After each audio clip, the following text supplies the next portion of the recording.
Hey everybody, we're live again at the Messenger Studios. I'm so glad to have you back and join us. Last night I sent out a really cool post.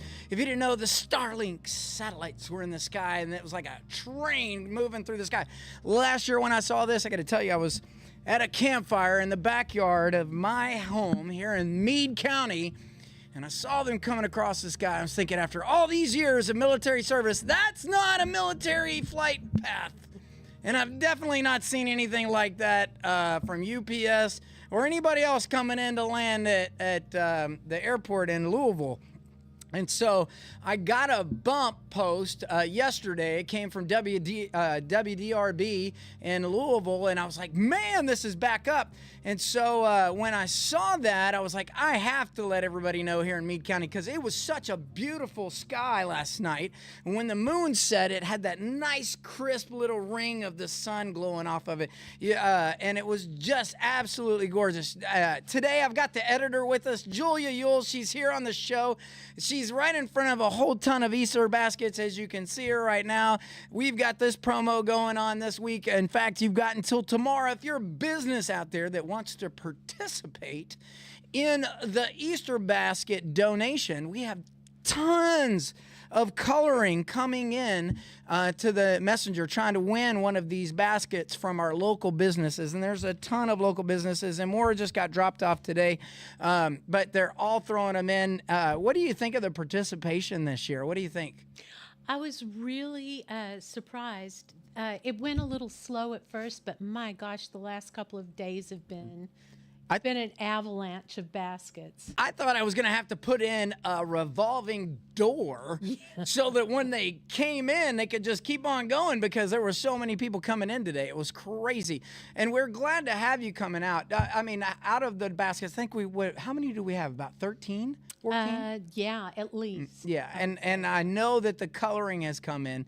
But so Julia recently covered an amazing story. It was quite a heated debate of lawyers bantering back and forth their lawyer stuff, because I'm not a lawyer and I'm not going to pretend to be one, but I will tell you, they came with their cases loaded and ready to represent their clients, and the state was there to represent the state. And I got to take a lead in on this before I pass it over to Jules as we break this story. And you can catch it on our social media, but more importantly, if you go to read the story, it'll take you to the website if you want to read a little bit further. But we're going to take a little bit in depth right here on this podcast. But what happened was, it's about a year ago when Troy took office, there was an interest in edging in. And boy, let me tell you, the farmers did not like that. But for whatever reason it was with our codes or our ordinances, it made it very difficult to argue against. And it looks like the efforts that they made to compromise for that last inching forward, like you give them an inch, they take a mile. Well, it looks like they put in the necessary framework so that if it was going to go they wanted another mile after getting an inch, it looks like that the county was well prepared to take on arguments against opposition or any opposition to further expansion of some of these quarries into what would be, the treasured land of many of our farmers. Take it away for us, Jules. Break this story open for us.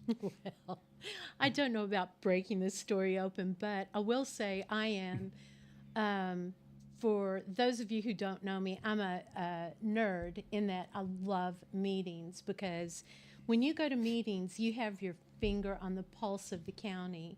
And the Planning and Zoning Commission is one of the most important groups in the county. They've been around since, I want to say, the late 70s. Yeah. And they've really kicked it up in the last couple of years. I know that Mr. Garcia, as the chairman of the board, has done a lot of work to clean up a lot of the ordinances. In fact, he was instrumental as a temporary placement for the Planning and Zoning Office until they could hire somebody that could be competent enough to work within planning and zoning and understand the ordinances and the legal, because they're not a lawyer, but they have to follow the ordinance or write an ordinance or the codes that protect not only the businesses that are trying to develop, but also the citizens that moved here for what Meade County has. Isn't that correct? That is correct. The planning and zoning is it's instrumental in keeping the industrial section of town in one area, so that somebody doesn't move next to you to sell. Yeah, you're not encroached by the Yes. consuming business, or their reach isn't overarching into what you had thought was the promised land of your dream home or environment or life or livelihood. Yes. Especially if you're one of those, well, it's particularly where the quarries are, that's a lot of hunting, and farming community. It is. That a lot of those bought some of those big farms, not only just to farm as a livelihood, but that's their, this is my hunting grounds. This is like where I can just live all my favored lifestyles, right? Yes, and the people who have farmed there, most of them have been there for quite a while and have very large swaths of land. And the Cosmos, for example, has been there for over 100 years. And as they expand and as land becomes more expensive, then the farmers are it's life has changed. A farmer dies or decides that they're too old to work the farm Right. anymore. Right. Their children don't want to work the farm, so they wind up selling. A lot of farmers have done that, and now Yes. then it gets broken up into parcels, and then people move and say, this is my promised land and retirement dream, and what Yes. used to be hundreds of acres of farm is now chopped up into 3 acres or 5 acres. In which case is interesting, because last year legislation popped in a thing that said if you have less than 5 acres and you have a pond, you need a fishing license to fish on your own pond. Oh, that's a totally different can of worms. I But know. let me. What I know, right? What? But this is what planning and zoning is for, right? So, but now I think even in our county, the planning and zoning has put in restrictions, and like even for people who want to farm, we have people. Would you believe we have people in this county that have a farm on less than 5 acres of multiple cows, multiple horses, and stuff like that? I know that when I moved into my house, I have a good solid 3 acres, right? But not all of that 3 acres is mine. The border between my land and my neighbor's land has 10 feet my way, 10 feet their way for a right of way on any of the property lines for roads, passage, or anything like that.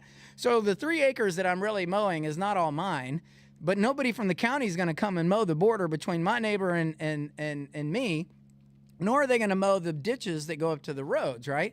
But I was zoned years ago as ski farm because of the same thing. Like the farm was broken up by the children, whatever. But it was zoned R, or residential agriculture, or R2. So I could actually have livestock. At one time, I could look at old Bing photos and see where there was fences for horses and stuff on my property. But it's been divided up so many times. But the planning and zoning hasn't been able to keep up with some of these developed neighborhoods or old farms that turned into subdivisions. And so much like that, I think in our county, it gets into these heated debates where people have to, put a stake for their land. And it's interesting what they're doing as the farm or as the board. They're really working hard to catch up a lot of this stuff. And some of these folks are getting caught in, because they build stuff without asking, and now the planning and zone is coming in. You're wondering why you're getting fined. Well, there's a county ordinance against. Well, you can't tell me what I can put on my land. Well, yes, they can, according to this. And it's exactly like this. And just so you don't know, but the story covers that they actually denied the industry the expansion because of the stipulations that they did to fight and protect the lands. You want to talk about that part of it? I will. So what happened on last Thursday evening is, well, it started with a work session, and in the work session, they actually, they covered several things, but one of the more contentious issues that they discussed during the meeting was the temporary RV parks. People are very upset about that because the county agreed to make these parks temporary for the new Corps workers, and they were very much needed. Yeah, so they're transient RV parks. They're not an RV resort like you want to go take your kids to and spend the weekend. No. There's a lot of potential for business where you could set up an RV resort for farming community. And I've seen that situation. I've seen that in like Iowa. Like people get a kick out of riding in a combine. Oh. You know what I mean? So they plan to RV at the farm to get a farm experience, especially during planting or harvest season, which is a lot of the things that, you know, we get a lot of legal workers, migrant workers that come across the border to help pick nuts and farms and fruits and stuff like that. That kind of legal immigration, right? But it's not immigration. They go right back across the border and then they go home. But there's a lot of RVers that love to do that. But we don't have any of those that are set up as agribusiness in order to do that. They're all transient RV parks right now. Yes, well, and they were meant to be temporary. And Yes. when Nucor was over, the agreement with the neighbors who allowed these RV parks to go in was that when Nucor was done, that the parks would go away. That's and right. they'd get their way of life back. Now, that extension ends in June, I think. It ends in June. A lot of the RV parks, actually, their extensions ended more toward the winter months. Yeah. But the Board of Adjustments determined that it would be really hard on people to try to find Especially in the another place middle of to winter. stay. Yeah. Yes, and if you have children, Yeah. for your children to have to perhaps even move schools. And so they were kind enough. Well, and So I actually there- talked to Mike Barbieri. So Oh, yes. the interesting part of that on the background side is Mike Barbieri, former military guy, retired sergeant major, good dude, right? We've PCS, that's a permanent change of station where we've moved so many times. And a lot of the moves occur in the summer months for exactly the reasons you're talking about. And I don't think it took him much convincing to pull that across. And that's probably why the date is in June. Would you agree? Absolutely, and Mike had a lot to do with that, you know. But now not everybody, but a lot of people who have these parks, they're now starting to see people from Blue Oval, Yeah. and even from the Green River Solar Project. Yeah. Are coming through, and so they have gone to fiscal court and asked for them to reconsider and extend even further for this new group of people. But Sure.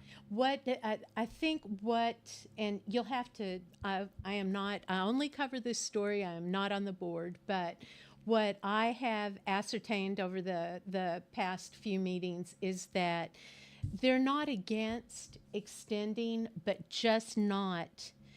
The RV park owners will need to go back and reapply for a that's right. different reason and get the approval from the neighbors That's again. right. If you want to own an RV park in Meade County, they're not saying that you can't have an RV resort, much like you would experience at the Yogi Bear when you go down to Cave City. Love the place. Awesome. Free plug. There you go. But, you know, that's a place for my kids. There's a pond to go jump around on. There's swimming pools and slides. And there's amenities that make it an attraction for tourism, and I'm sure the Lincoln Trail District would love that. Annie Hamilton, if you're listening, you know what I mean? What's her new last name? I screwed up. Annie Hamilton. I'm going to have to Google it. She's going to be mad at me. I'm not Annie. Emmons. Emmons, that's Yes. right. I did not mean to leave that out. Sorry, Annie. Yeah, no, sorry about that. But so the idea that we have an RV resort as just like they did down on the riverfront, the city did a great job. They're spaced out. You're not right on top of each other. A lot of these transient RV parks they're built right on top of them. And transient is not a derogatory word. It just means that we're only here for a temporary time. We're moving and we're transient. We're forming into another location very soon. I'm only here for a little while. I'm in and out, high and by. And it's just interesting how this moves all throughout our county. But to the point, what we have uncovered is that there are some opportunities for some of our farmers to create, under agribusiness rules, some of these RV resorts, but you're going to have to rebuild what you had. If you had something that was built transient, you're going to have to build it better than what you had in order for it, because they were temporary. They weren't built with the infrastructure needed to facilitate, I would think, long-term usage, if that makes any sense. It does, and one thing is, though, that a lot of these temporary parks were put on property that was zoned residential, not a business zoning. So, a lot would have to happen in order to make that that become a reality. But that's something that's being discussed quite a bit, and that was I would say that was the most interesting conversation during the work session. And then we came to the regular meeting, and I know that we don't have endless time, so I won't go over everything, but a company called Jaeger Engineering, it's Jaeger Engineering, I have it somewhere. That's all right. Oh, there you go, Brain. Jaeger Engineering owns a rock quarry, the Battletown and Wolf Creek areas. Yeah. It's out on the loop. Yeah, out on the loop, and they're on the river because they can have the barge traffic. That's right. They have been buying up large swaths of farmland, and one of the things that I've heard during meetings is that, well, if you guys didn't like the quarries buying the land, why didn't you buy the land? Well, let me tell you, those are regular, everyday folks down there. We don't have multimillionaires. We have farmers, and land is expensive. And, it would take... You make an offer to buy my land, I might be tempted to sell it, especially if you paid attention to lately to the inflation rate. Oh, yeah. Yeah, so if I sold you a little parcel here and a little parcel there, it sounds really pretty over time, but yeah, we knew you were buying it. I thought that would give us a little bit of a buffer between us and you, not an encroachment, you know what I mean? So yes, the land, and that would be the impression I think I would get, right? Or if I was a farmer, simple, normal person that had a reasonable need for the money, and you're flashing it in my face. yes. Okay. Money talks. Yeah, it we all does. know that. The people who own the farms and the homes around the area are plagued during blasting with fly rock, which is the rocks. Well, not only that, fall but over. you're going to feel seismic activity. I know I used to live yeah. in a house near train tracks, man. The whole house vibrates. So I can only imagine when you're exploding rock what that must feel like, right? Yes, the residents complain about cracked foundations, broken plaster. It's truly is it's more than a hindrance. Not the hindrance is not the word I'm looking for. It's A nuisance. it's more than a nuisance. Yeah. It's damaging to a lot of the property. So- they're worried about their well water because Yeah. the blasting and the runoff from the lime dust. Yeah. No, I think the county did a great job reworking their ordinances after the first admittance of allowing them to expand. I don't know if it's the same company, but previously It's a different. yeah, it's a different Cosmos is company, the but first company. but it was because of that case that they've reinforced the ordinances to protect the citizens. And this is a prime example of government doing a good job of protecting the lands of Meade County. And it's to our partners and our industry partners, we have to live together. And I understand the dollar. I understand the dollar and cents of things. But at some point, you have to love your neighbor. So I think they did a good job in this. And I got to tell you, if you want to read more about this, you got to get into Julia's article. It's on the website at meadecountyky.com. But Yes, Julia, don't forget to remind them what's up in front. We got stuff to give away. What is that in front of you? You talking about the baskets? Yeah, the Easter baskets. If you're just now tuning in, listen, we got all these Easter baskets. This is just some of the Easter baskets. I'm playing with the camera here, Jules, and getting them in the picture. But these are just some of the Easter baskets. We've got tons of donors. I think I saw Remax drop one off today. There's just Big O Tires, Race Ford, Allen's S&T. Brandenburg Napa's here. Brandenburg Napa, Vine Grove Animal Hospital, Tactical Treasures, Daisy Bonuelos and children from Doe Valley, Claire Darnell and Nucor, Yes. Bohannon's Restoration and New Vital Infusion. I mean, what's the other one? Some of there in the back. In the back is Abe's Country Village. Abe's Country Village. Yes. Super nice basket. All of them Yes. are super nice. And West Banco. West Banco's in there. And there's a Cox Pump Service. Isn't that amazing? Listen, tell your kids to color. We sent it out again. All you got to do is send in the submissions are due on Friday, the 15th. Oh, boss. Yeah. Don't forget, it's not only for children, adults. I was going to get, you got Oh. it. So listen, if you're an adult, there's a couple of adult baskets that were thrown in here too. So, and it's got a little something in there besides candy, let me tell you. So get out your coloring pencils, sit down with your kids. This is a great reason to sit down with your kids after the dinner table and fill out the form, color it up, and all that other good stuff. But listen, I got to tell you, we've had another great little episode today. We've got lots more of these to come. We look forward to seeing you more in the future. You guys have a great night.